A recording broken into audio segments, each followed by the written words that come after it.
నమస్తే. ఆధ్యాత్మిక తెలంగాణ ప్రేక్షకులకు స్వాగతం. ప్రతి వారం మీ అభిమాన న్యూస్ ఛానల్ టీ న్యూస్ మీకోసం అందిస్తున్న ఆధ్యాత్మిక తెలంగాణ కార్యక్రమంలో ఈరోజు పచ్చని ప్రకృతి సౌందర్యం మధ్య ఎత్తైన కొండల మధ్య వెలసిన శ్రీ అనంతగిరి పద్మనాభ స్వామి వారి ఆలయాన్ని సందర్శిద్దాం. భాగ్యనగరానికి కూతవేటు దూరంలో పచ్చని చెట్లు, తాచుపాముల మెలికలు తిరుగుతూ కనిపించే సుందరమైన ఘాట్ రోడ్లు, ప్రధాన రహదారి పక్కనే ప్రత్యేక లోకంలా కనిపించే అనంతగిరి క్షేత్రం చూడ్డానికి రెండు కళ్ళు చాలవంటే విచిత్రం లేదు.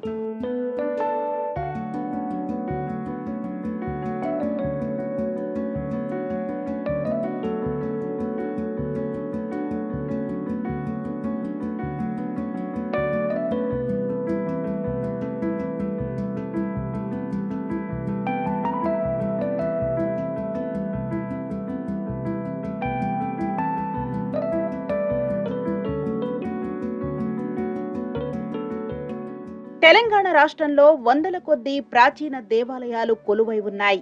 భక్తుల పాలిట కొంగు బంగారంగా విరాజిల్లుతూ అటు ఆధ్యాత్మిక భావాలను, ఇటు ప్రకృతి సౌందర్యారాధనను ఒకే సమయంలో అనుభవంలోకి తెస్తున్నాయి. అలాంటి ప్రముఖమైన చారిత్రాత్మక ఆలయం వెలిసిన ప్రదేశం శ్రీ అనంత పద్మనాభ స్వామి దేవాలయం. ఈ ఆలయం హైదరాబాద్ నగరానికి 70 కిలోమీటర్ల దూరంలో గల వికారాబాద్ పట్టణానికి 6 కిలోమీటర్ల సమీపంలో అనంతగిరి కొండల్లో వెలిసింది.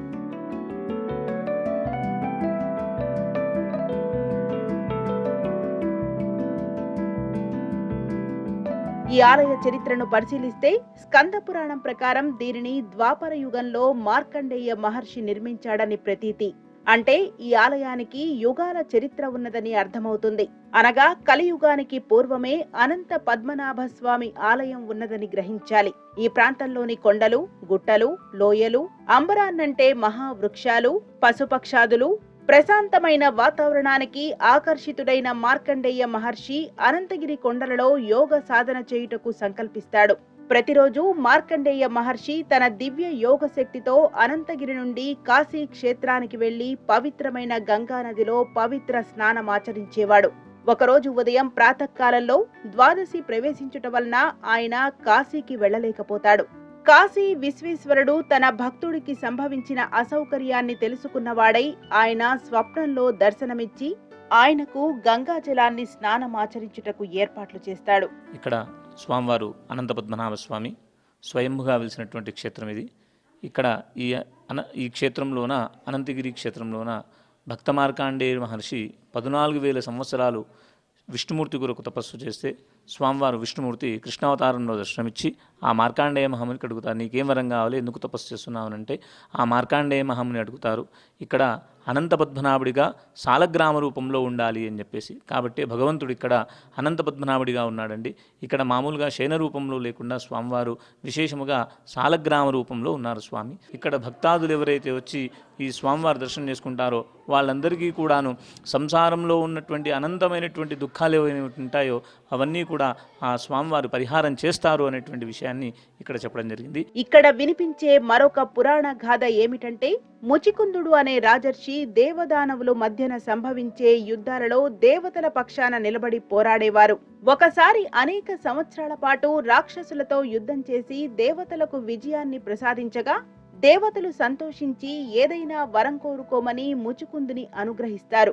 సుదీర్ఘకాలం నిద్రాహారాలు లేకుండా యుద్ధం సాగించటం వలన పూర్తిగా అలసిపోయారని, కొంతకాలం నిద్రించి అలసట తీర్చుకోవాలని కోరుకుంటున్నారని, తనకు నిద్రాభంగం కలగకుండా వరమిమ్మని దేవతలను ప్రార్థిస్తాడు ముచికుందుడు.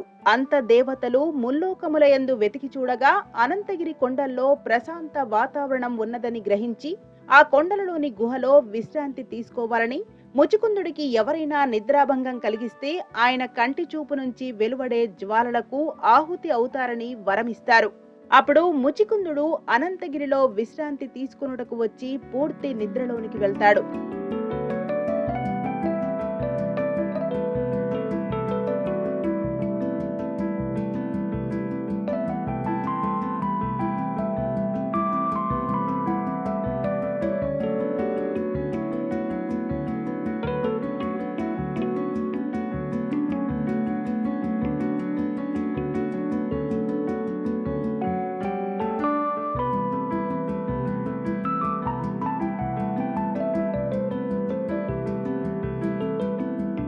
ఆ సమయంలో కాలయవనుడు అనే రాక్షసుడు మానవులను మునులను హింసిస్తుంటాడు.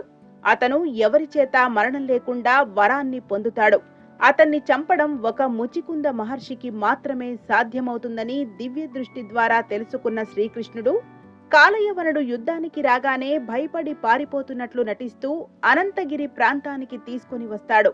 అక్కడ ముచికుందుడు నిద్రిస్తున్న గుహలోకి ప్రవేశించి ఒకచోట దాక్కుంటాడు. శ్రీకృష్ణుని తరుముతూ వచ్చిన కాలయవనుడు గుహలో ఒక అరువు మీద దుప్పటి కప్పుకొని నిద్రిస్తున్న ముచికుందిని చూసి శ్రీకృష్ణుడే అని భ్రమించి కాలితో తంతాడు.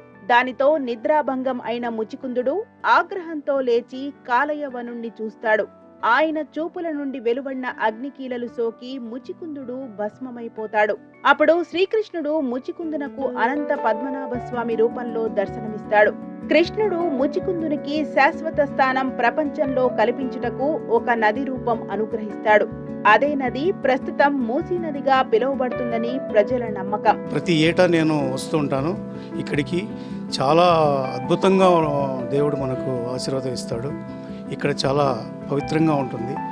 అదేవిధంగా నేను ప్రతి సంవత్సరం ఇక్కడ వచ్చి నేను పూజలు చేసుకొని వెళ్తుంటాను. నా కోరికలు కూడా అన్నీ తీరుస్తుంటాడు దేవుడు.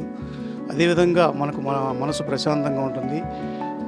అదేవిధంగా ఇక్కడికి వచ్చిన తర్వాత మన కష్టాలు ఏమైనా ఉన్ని, మన సమస్యలు ఏమైనా ఉన్ని ఆ దేవునికి మొరపెట్టుకొని అతనికి కానుకలు సమర్పించుకొని మన మనసులో ఉన్నటువంటి బాధలను కానీ సమస్యలను కానీ స్వామివారికి తెలియజేస్తే ఖచ్చితంగా మన సమస్యలు ఖచ్చితంగా తీరుతాయి. అదేవిధంగా భక్తి శ్రద్ధలతో అతన్ని పూజ చేస్తే మనకు స్వామివారు ఎప్పుడూ మనకు అభయం ఇస్తాడు. మన సమస్యలన్నీ తీరిపోతాయి. ఒకప్పుడు హైదరాబాద్ వాసుల దాహార్తి తీర్చిన మూసీ నది పుట్టుక స్థానం అనంతగిరి. మహర్షులు తపస్సు చేసిన దివ్య ప్రదేశం. ఆనాటి మహామునులు తపస్సు చేసిన గుహలు ఈనాటికి దర్శనమిస్తాయి. ఈ అటవీ ప్రాంతం అంతా మహర్షులు తపస్సు చేసిన పుణ్యస్థలమని భక్తులు నమ్ముతారు. ముచికుంద మహర్షికి అనంత పద్మనాభ స్వామి రూపంలో దర్శనమిచ్చారని ఐతిహ్యం. ప్రశాంత వాతావరణంలో ప్రకృతి రమణీయత ఉట్టిపడే ఈ ప్రాంతం భక్తులను ఎంతగానో ఆకర్షిస్తుంది. కొండలు, దట్టమైన అడవితో కూడిన ఈ ప్రాంతం కనువిందు చేస్తూ ఉంటుంది. ప్రతిరోజు ఇక్కడకు వచ్చే భక్తులు స్వామివారిని దర్శించుకుని తరిస్తారు.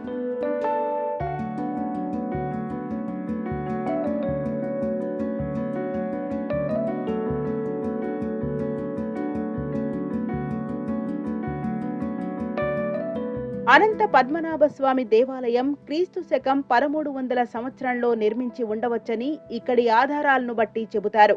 దట్టమైన అడవి, కొండలు, గుహలతో ఋషులు తపస్సు చేసుకోవడానికి అనుకూలంగా ఉండే ఈ ప్రాంతంగా అనంతగిరి గూర్చి వాడుక ఉన్నది. పూర్వం మునులు తపస్సు చేసుకునే గుహలు కూడా ఇక్కడ కనిపిస్తాయి. మేము ఇక్కడ అనంత పద్మనాభ స్వామి గుడి చూడడానికి వచ్చాము, ట్రెక్కింగ్కి వచ్చాము. మేము హైదరాబాద్లో సింఫనీ పార్క్ హోమ్స్లో ఉంటాము. ఇక్కడ దేవాలయం చాలా బాగుంది. స్వయంభూ వెంకటేశ్వర స్వామి. ఇక్కడ 100 years నుంచి ఉన్న ట్రీస్ ఉన్నాయి, మామిడి చెట్లు ఉన్నాయి. పిల్లలతో చాలాసేపు ఇక్కడ స్పెండ్ చేయడానికి చాలా బాగుంది. ఇక్కడ వీకెండ్స్ టైం స్పెండ్ చేయడానికి చాలా బాగుంది. రిసార్ట్స్ ఫెసిలిటీస్ కూడా ఉన్నాయి. తెలంగాణ గవర్నమెంట్ ఇక్కడ మంచి సదుపాయాలు కల్పించింది. అందరూ వచ్చి వినియోగించుకోండి, హాయిగా ఎంజాయ్ చేయండి. ఇక్కడ వినిపించే మరొక ఐతిహ్యం ఏమిటంటే ముచికుంద మహర్షి తపస్సుకు మెచ్చి శ్రీకృష్ణ బలరామ దేవుళ్ళు ప్రత్యక్షం కాగా మహర్షి వారి పాదాలను కడిగి జీవితాన్ని ధన్యం చేసుకున్నాడు. ముచికుందుని చేత శ్రీకృష్ణుడి పాదాలు కడిగిన జలమే జీవనదిగా మారిందని కథనం. అనంతగిరి కొండల్లో పుట్టిన ముచికుంద నది కాలక్రమేణా మూసీ నదిగా మారింది. అనంతగిరిలో పుట్టి హైదరాబాద్ మీదుగా నల్గొండ జిల్లాలో కృష్ణా నదిలో మూసీ సంగమిస్తుంది. ఇక్కడ కార్తీక మాసంలో అయితే జాతర ఇక్కడ స్టార్ట్ అవుతుంది. అది కాకుండా ముష్కుంద నది అంటే ఇప్పుడు మూసీ నది అంటారు. ఆ మూసీ నది అనేది ఇక్కడనే స్టార్ట్ అయింది. దాన్ని పలకడానికి రాక చాలామంది మూసీ అంటున్నారు, కానీ దాని పేరు ముష్కుంద అని. ఆ నది పాడైనా ఇక్కడైతే బాగానే ఉంది. ముందు టీబీ హాస్పిటల్ ఇక్కడనే ఉండండి. ఆ టీబీ హాస్పిటల్ ఎందుకంటే నేచర్తోనే మంచిగా అయిపోతుంది అని చాలా మందికి నమ్మకం ఉండండి. న్యాచురల్లీ మంచిగా అవుతుంది అని ఇక్కడ టీబీ హాస్పిటల్ కట్టిండే. అది ఇప్పుడు తీసి అక్కడ ఎక్కడనో హైదరాబాద్లో పెట్టిండ్రు. ఇక్కడ నుంచి ఇది కూడా ఉంది. దేవుడి విగ్రహం పక్క నుంచి డైరెక్ట్లీ కాశీకి పోవడానికి ఒక దారి ఉంది అంటారు. ఇక్కడ నుంచి బుగ్గ రామలింగేశ్వర స్వామి టెంపుల్ కూడా ఉంది దగ్గరలో. అది కూడా శివుడు గుడి, అది కూడా స్వయంభూ. ఇక్కడికి వచ్చిన వాళ్ళు అక్కడ కూడా పోతుంటారు. పూర్వము భక్త మార్కండేయ మహర్షి త్రేతాయుగంలో శివుడు అనుగ్రహాన్ని పొంది తర్వాత విష్ణుమూర్తి దర్శనార్థము బ్రహ్మదేవుని ఉపదేశానుసారంగా ఈ క్షేత్రానికి వస్తారు. ఈ క్షేత్రానికి వచ్చి ముందుగా బ్రహ్మదేవుని అడుగుతారు, ఏ క్షేత్రంలో నేను వెళ్ళి తపస్సు చేస్తే స్వామి మాకు విష్ణుమూర్తి దర్శనమిస్తాడు, అటువంటి స్థలాన్ని చూపించమంటే ముందుగా శేషాచలం అంటారు. అక్కడ వద్దు అని చెప్పి అహోబిలం స్థలాన్ని చెప్తారు, అక్కడ కూడా వద్దంటారు. శేషుని యొక్క అంత్యభాగం అంటే మనది అనంతగిరి, శేషుని యొక్క తోక భాగం. ఇక్కడికి వెళ్ళి నువ్వు తపస్సు ఆరంభం చేసుకో అని చెప్పి బ్రహ్మదేవ ఉపదేశం ఇస్తే ఇక్కడికి వచ్చి 14,000 సంవత్సరాలు ఘోరంగా తపస్సు చేస్తే స్వామి కృష్ణావతారంలో వచ్చి ఈ అరణ్యంలో దర్శనం ఇచ్చి ఆయన కోరిక మీదకు జగత్తులోనే అతిపెద్ద సాలగ్రామ రూపంలో వెలిశారు మనకు. అనంత పద్మనాభ స్వామి దేవాలయానికి మరో కథనం కూడా ఉంది. కలియుగ ప్రారంభంలో మహావిష్ణువు మార్కండేయ మహామునికి దర్శనమిచ్చి అతని తపఫలముగా సాలగ్రామ రూపంలో అనంత పద్మనాభుడిగా అవతరించాడని మరొక చరిత్ర ద్వారా తెలుస్తోంది.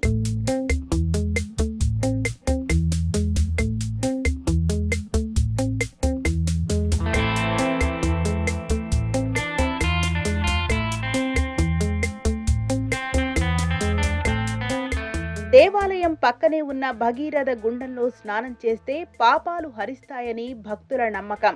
దేవాలయానికి వచ్చే భక్తులు ముందుగా భవనాశిని అని పేరున్న భగీరథ గుండంలో స్నానం ఆచరించి స్వామివారిని దర్శించుకుంటారు.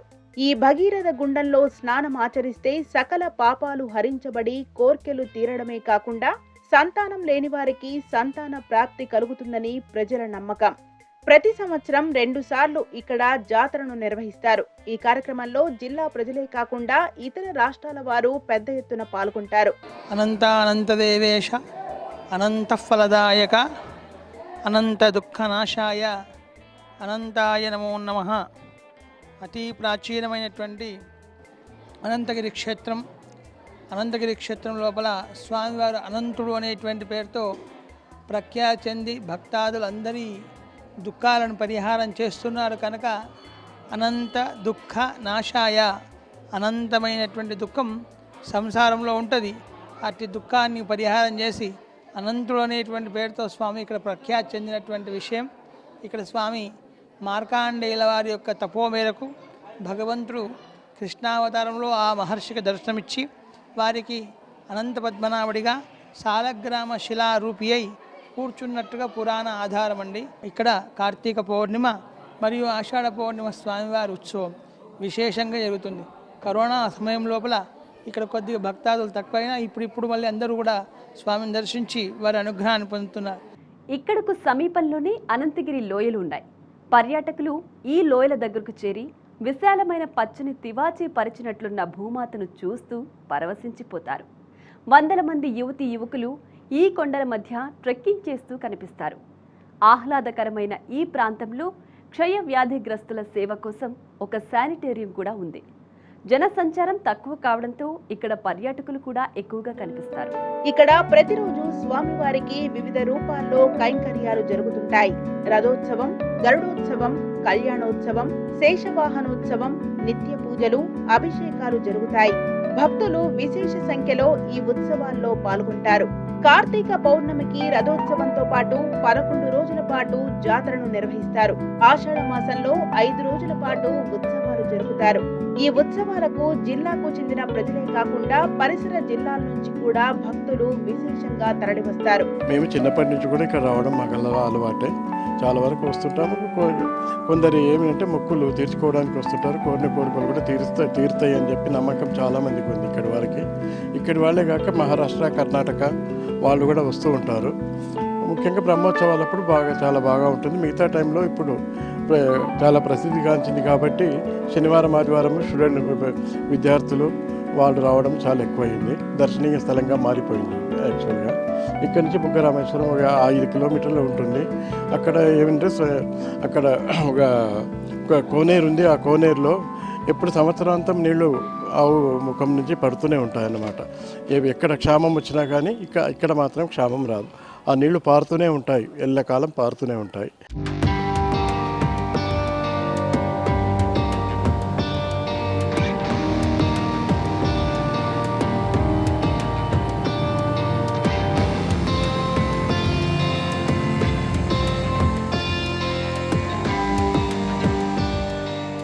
ఉదయం 4:30 గంటల నుంచి 6:30 గంటల వరకు స్వామివారికి అభిషేకం జరుగుతుంది. 7 గంటల నుంచి మధ్యాహ్నం 1 గంట వరకు, ఆ తర్వాత 3 గంటల నుంచి రాత్రి 8:30 గంటల వరకు స్వామివారి ఉచిత దర్శనం లభిస్తుంది. ప్రధాన ఆలయం ముందు నిర్మించబడిన ఎత్తైన ఆంజనేయ స్వామివారి భారీ విగ్రహం భక్తులను ఆకట్టుకుంటుంది.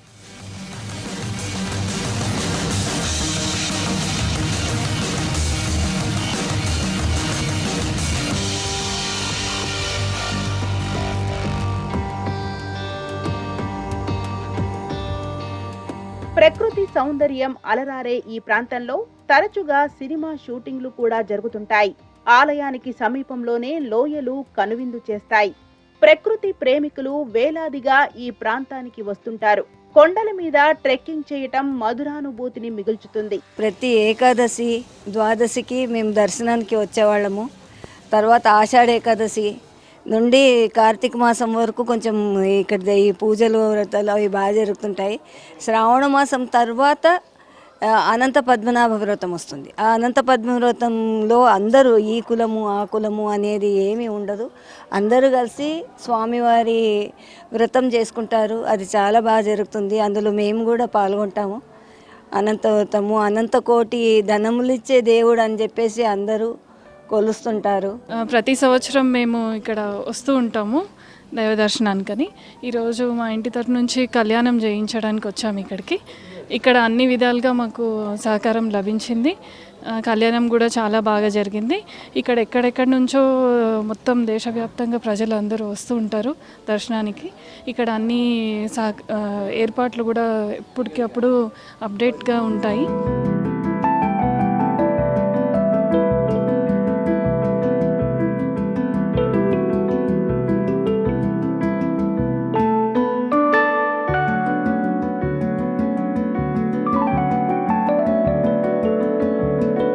ఎంతో పౌరాణిక ప్రాముఖ్యత కలిగిన అనంతగిరి పద్మనాభ స్వామివారి ఆలయం చేరుకోవడానికి హైదరాబాద్ నుంచి ప్రతి 6 గంటలకు ఒక బస్సున్నది. అలాగే తెలంగాణ రాష్ట్రంలోని వివిధ జిల్లా కేంద్రాల నుంచి బస్సులుంటాయి. రైల్లో వెళ్లే ప్రయాణికులు వికారాబాద్ స్టేషన్లో దిగి ఆటోల ద్వారా ఆలయానికి చేరుకోవచ్చు.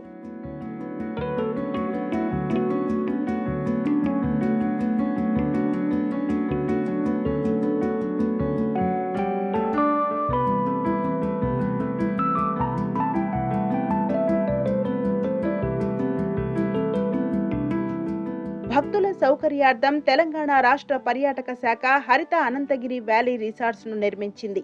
వసతి గదులను ముందుగా పర్యాటక శాఖ వారిని సంప్రదించి బుక్ చేసుకోవచ్చు. ఈ ఆలయం దగ్గరలోనే క్షయవ్యాధి నివారణ కేంద్రం కూడా ఏర్పాటు చేయబడింది. ఇక్కడి ప్రకృతి చల్లదనానికి, స్వచ్ఛమైన గాలికి అనేక వ్యాధులు కూడా తగ్గుతాయని చెప్పుకుంటారు.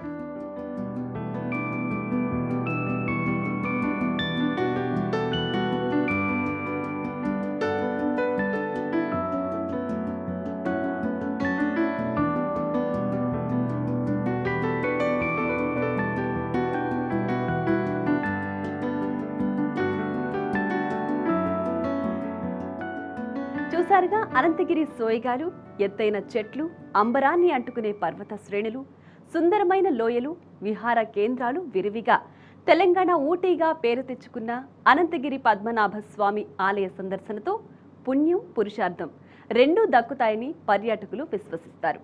అందుకే ఇక్కడ ఎప్పుడు చూసినా యాత్రికుల సందడి అధికంగా ఉంటుంది. ముఖ్యంగా కార్తీక మాసంలో వనభోజనాలకు ఎక్కువగా వస్తుంటారు. ఊటీ, అరకు అంటూ ఎక్కడికో వెళ్ళడం దేనికి? అనంతగిరి మన పక్కనే ఉండగా. ఈ కార్యక్రమం మా ప్రేక్షకులందరికీ నచ్చిందని నమ్ముతూ మళ్ళీ వచ్చే వారం మరొక అద్భుత ఆలయంతో మీ ముందుకొస్తాం. అంతవరకు నమస్తే.